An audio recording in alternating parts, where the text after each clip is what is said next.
నరేంద్ర మోడీ గారు నిన్న భారత ప్రధాని గారు నిన్న రాత్రి 8 గంటలకు ప్రెస్ మీట్ కాదు కానీ ఒక వీడియో విడుదల చేసిండు. ఆ వీడియోలో నేను భారత్ పాకిస్తాన్ మధ్య జరిగినటువంటి ఈ ఘర్షణలు, ఆ తర్వాత భారత్ ఎలాంటి నిర్ణయాలు తీసుకుంది, భారత్ ఎలా దాడి చేసింది, పాకిస్తాన్ను ఎలా ఎదుర్కొంది అనేటువంటి అన్ని అంశాలను చర్చించే ప్రయత్నం చేసిండు. అయితే ప్రధానమంత్రి గారు మాట్లాడినటువంటి మాటల్ని, ఆ సందర్భాన్ని బట్టి చూస్తే ఏదో కొంత ప్రజల నుంచి వచ్చినటువంటి ప్రశ్నలు కానీ, వ్యతిరేకత కానీ, దాన్ని చెప్పాల్సినటువంటి బాధ్యత లేకపోతే ఇబ్బంది అవుతుంది అనేటువంటి పరిస్థితిలో ఆ వీడియో రిలీజ్ చేసినట్టుగా కొంతమంది అభిప్రాయపడ్డారు. అయితే మరి వాస్తవానికి కూడా నరేంద్ర మోడీ గారు చెప్పిన దాంట్లో వార్త ఏదైతే ఉందో, నేను ఈనాడు పేపర్ చదివేటువంటి క్రమంలో నాకు చాలా కన్ఫ్యూజన్ క్రియేట్ అయింది. అందులో ఒకటి, పాకిస్తాన్తో మనము ఎందుకు కాల్పుల విరమణకు అంగీకరించినాం? సో పాకిస్తానే చొరవ చూపించిందా, లేకపోతే అమెరికా ఒత్తిడి ఏమైనా చేసిందా, నిజంగా భారతే వెనక్కి తగ్గిందా? ఈ అనేటువంటి అంశాలలో ఒక కన్ఫ్యూజన్ క్రియేట్ అయింది. దానికి కారణాలు ఉన్నాయి. ఒకటేంటంటే, భారత్ తన మిసైళ్లను పాకిస్తాన్ అణ్వాయుధాలు దాచినటువంటి ప్రాంతంలో మిసైళ్లను వేసినట్టుగా, అక్కడి నుంచి ఆ రేడియేషన్ రిలీజ్ అవుతున్నట్టుగా, తద్వారా పాకిస్తాన్ భయపడి వెంటనే అమెరికాను అప్రోచ్ అయిపోయి మధ్యవర్తిత్వానికి రిక్వెస్ట్ చేయడంతో మధ్యవర్తిత్వం భారత్కు భారత్తో మధ్యవర్తిత్వం జరిపి ఈ విరమణకు అంగీకరింపజేసారు అనేది ఒక కథనం కనిపించింది. అయితే విషయం ఏంటంటే, మేము మా మిసైల్ని ఏదాన్ని కూడా పాకిస్తాన్ సంబంధించినటువంటి అంశాల వైపు తీసుకుపోలేదు అని మన భారత ఎయిర్ ఫోర్స్ ఖండించింది. అది కాబట్టి ఆ చర్చకు తావలేదు. ఇక పాకిస్తాన్లో అణుబాంబులు దాచినటువంటి చోట మన మిసైల్ పడడంతో రేడియేషన్ రిలీజ్ అవుతుంది అనేటువంటి మాట చెప్పి ఇది కూడా అబద్ధమని ఇరు దేశాలు కూడా ఖండించినాయి. సో కాబట్టి ఆ చర్చకు తావులేదు. అంటే మనం అణుబాంబులను డిస్టర్బ్ చేసినాము అనేటువంటి చర్చకైతే అక్కడ తావులేదు. రెండో అంశం ఏంటంటే, భారత్ను అమెరికా మధ్యవర్తిత్వానికి భారత్ ఎందుకు తలొగ్గింది అనుకున్నప్పుడు ట్రంప్ కూడా ప్రకటన చేసిండు. ఏమని? నా మధ్యవర్తిత్వం వల్లనే ఈ సంధి కుదిరింది, లేకపోతే చాలా విస్ఫోటనం జరిగేదనేటువంటి మాట ఆయన చెప్పిండు. సో ట్రంప్కు సంబంధించి వాణిజ్యపరమైనటువంటి ఆంక్షలు విధిస్తామనేటువంటి హెచ్చరిక భారత్కు ట్రంప్ చేయడంతో భారత్ దిగొచ్చిందనేటువంటి ఇంకో కథనాన్ని కూడా అదే పేపర్లలో చదవడం జరిగింది. సో ఏది నిజం? నిన్న ప్రధానమంత్రి గారు మాట్లాడినటువంటి మాట తర్వాత మనం పేపర్లో ఒక మాట చూస్తే, ఈనాడు పేపర్లో చూసినటువంటి హెడ్లైన్, కాళ్ళ బేరానికి వచ్చింది అని చెప్పి మనం హెడ్లైన్ చూస్తా ఉన్నాం. కాళ్ళ బేరానికి వచ్చిన తర్వాత మళ్ళీ కాల్పులు ఎందుకు జరిపింది? మళ్ళా కాళ్ళ బేరానికే వచ్చింది, కానీ ప్రధానమంత్రి మోడీ గారు మాట్లాడిన తర్వాత మళ్ళీ బాంబులు పడ్డాయి అని చెప్పి కాళ్ళ బేరానికి వచ్చినప్పుడు మళ్ళీ కాల్పులకు ఎందుకు దిగిండు? వాడే ఊకోవాలి, ఇంకా వద్దురా అని చెప్పి వద్దని దండం పెట్టాలి, వాడే దండం పెట్టి ఊకోవాలి. కానీ ఆ పరిస్థితి కనిపించలేదు. సో ఇదే ఈనాడు దినపత్రికలో మనం రెండు పక్కన చూడొచ్చు. ఇగో, జమ్మూ కాశ్మీర్లోని సాంబా జిల్లాలో సోమవారం రాత్రి కనిపించిన పాకిస్తాన్ డ్రోన్లు అంటూ ఒక వార్త ఉంది. ఇక్కడ కాళ్ళబేరానికి వచ్చిందని ప్రధానమంత్రి గారు చెప్తా ఉన్నారు. అక్కడ పోయేసరికి కాళ్ళబేరం కాదు, ఇది కాల్పులు అని చెప్పి మళ్ళీ కాల్పులు చేశారు. నిజంగా వాళ్ళు కాళ్ళబేరానికి వచ్చిరా రాలేదా అనేది పక్కన పెడితే, సో దేశ ప్రజలకు ప్రధానమంత్రి మోడీ గారు చెప్పాలనుకున్న అంశంలో కొంత ఏదో కన్ఫ్యూజన్ క్రియేట్ అయినట్టుగా మాత్రం నిన్నటి దాన్ని పట్టి అర్థమవుతా ఉంది.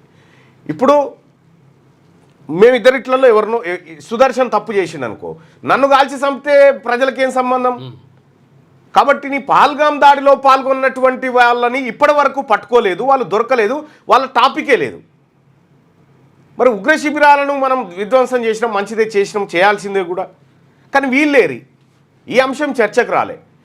పాక్ ఆక్రమిత కాశ్మీర్కు సంబంధించినటువంటి అంశంలో పాకిస్తాన్తో చర్చలు ఉంటే ఆ అంశం పైనే ఉంటాయి అనేటువంటి మాట చెప్పారు. ఆ అంశం చేజారి మంచిగా పాక్ ఆక్రమిత కాశ్మీర్ మనం చేజిక్కించుకునేటువంటి అవకాశాన్ని మనమే చేజార్చుకున్నామని చెప్పి మన retired officers, army officers, air force, navy అధికారులు చెప్తున్నటువంటి మాట. సో మనం ఈ అన్ని ఆపర్చునిటీలని వదులుకొని అసలు ఈ ఆపరేషన్ సింధూర్ ద్వారా మనం ఇండియా ఏం సాధించింది, నిజంగా 27 మందిని చంపినటువంటి ముష్కర్లను పట్టుకొని నడి రోడ్డు మీద ప్రజలు చూస్తుండగా కాల్చినామంటే అట్లాంటిది వాళ్ళు ఎక్కడున్నారో తెలియదు. ఇట్లా అనేకమైనటువంటి సందేహాలు తెర మీదకి వచ్చినాయి. ఓవైపు భారత్ ఏమో మనం ఈ యుద్ధం గెలిచినాం, తుదముట్టిచ్చినాం అని చెప్తా ఉంటే, పాకిస్తాన్ దినపత్రిక చూడు ఏం రాసుకొచ్చిందో.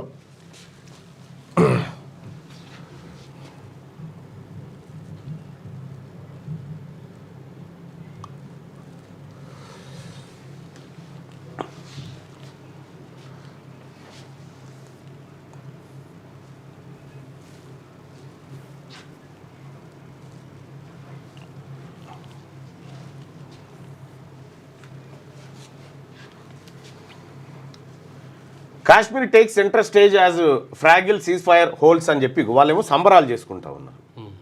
పాకిస్తాన్ పేపర్లలో ఆ దేశ ప్రజలు సంబరాలు చేసుకుంటా ఉన్నారు. రెండోది ఏంటంటే పాకిస్తాన్ క్రికెటర్ అఫ్రీది కరాచీలో ర్యాలీ తీసినాడు, పెద్దది ర్యాలీ తీసి మనమే గెలిచినామని చెప్పి చెప్తా ఉన్నారు. సోషల్ మీడియా వచ్చినాక వాటిని పట్టించుకో. అయితే ఏం జరిగింది అనేది ఇంకా సంశయంగానే మిగిలిపోయింది. అసలు ఈ భారతదేశ ప్రజలకు ఆపరేషన్ సింధూర్ కానీ ఇటీవల కాలంలో రెండు దేశాల మధ్య జరిగిన ఘర్షణల్లో కానీ ఇంకా పూర్తి స్థాయి వాస్తవాలు తెలవలేదు అనేది స్పష్టంగా అర్థమవుతున్నటువంటి విషయం. మరి నరేంద్ర మోడీ గారు ఈ జరిగినటువంటి డ్యామేజ్ ఏదైతే ఉందో దీని ద్వారా ఎంత నష్టం జరిగింది, మనకెంత నష్టం జరిగింది, దాయాదులను ఎంత నష్టపరిచాము, ఆర్థికంగా నిన్న 6 ప్రశ్నలు మనం నరేంద్ర మోడీ గారు చెప్పాల్సినటువంటి ప్రశ్నల గురించి మాట్లాడుకున్నాం. ఆ ప్రశ్నల్లో 1-2 మినహా మిగతా పూర్తి స్థాయి ప్రశ్నలకు సమాధానం వచ్చినట్టుగా అనిపించట్లేదు. మొత్తానికి ఆపరేషన్ సింధూర్ అనేది సో అది ఏం జరిగిందో ఎటుపోయిందో అర్థం కానటువంటి పరిస్థితి. మన నాయకులు కూడా కన్ఫ్యూజన్ క్రియేట్ చేసిరు. వాస్తవానికి ఆర్మీ తమ శక్తియుక్తులంతా ఉపయోగించింది మన ఇండియన్ ఆర్మీకి సెల్యూట్ చేయాలి. ఇండియన్ ఆర్మీ, ఎయిర్ ఫోర్సు, తర్వాత నావీ వాళ్ళు అవకాశం ఇస్తే పాకిస్తాన్ కూడా గుంజుకొచ్చి లోపల పడేసేటువంటి శక్తియుక్తులు ఉన్నటువంటి అంత పెద్ద ఫోర్సును పెట్టుకొని మనం ఎందుకు వెనక్కి తగ్గామనేది చాలా వరకు ఇంకా కన్ఫ్యూజన్గానే ఉంది. సరే, ఏదో వాస్తవాలు బయటికి ఇవాళ కాకపోయినా రేపైనా వస్తాయి. కానీ ఒక మాట అయితే సత్యం, ఈ దేశ ప్రజలకు వాస్తవాలు తెలవాల్సినటువంటి అవసరం ఉంది. సో అది నరేంద్ర మోడీ గారు మరో రూపంగా చెప్తాడా, ఇంకో రూపంగా చెప్తాడా, వ్యూహాత్మకంగా వ్యవహరిస్తూ ఉన్నాడా, ఆయన కొన్ని విషయాలను దాచడం వల్ల ఈ దేశ ప్రయోజనాన్ని కాంక్షిస్తూ ఉన్నాడా అనేది తెలవాల్సినటువంటి అంశం. ఆయన మంచి చేస్తుండా, చెడు చేస్తుండా, విపక్షాలు ఆరోపించేది తప్ప, లేకపోతే ప్రజల నుంచి వస్తున్నటువంటి అనుమానాలు తప్ప అనేది నివృత్తి కావాల్సినటువంటి అవసరం ఉంది. సో దాంట్లో కొంతవరకైనా కూడా వాస్తవాలు ప్రజలకు తెలవాలి. ఏదేమైనప్పటికీ పహల్గామ్ దాడిలో పాల్గొన్నటువంటి ముష్కర్లను ఇప్పటి వరకు మనం పట్టుకోలేదు, వాళ్ళను కాల్వలేదు, వాళ్ళను అరెస్ట్ చేయలేదు. ఇది జరిగినటువంటి. క్యూ న్యూస్లో పనిచేయటకు వీడియో ఎడిటింగ్ మరియు SEOలో అనుభవం గల జూనియర్ ఎడిటర్స్ కావాలను సంప్రదించవలసిన నెంబర్ 8688926084.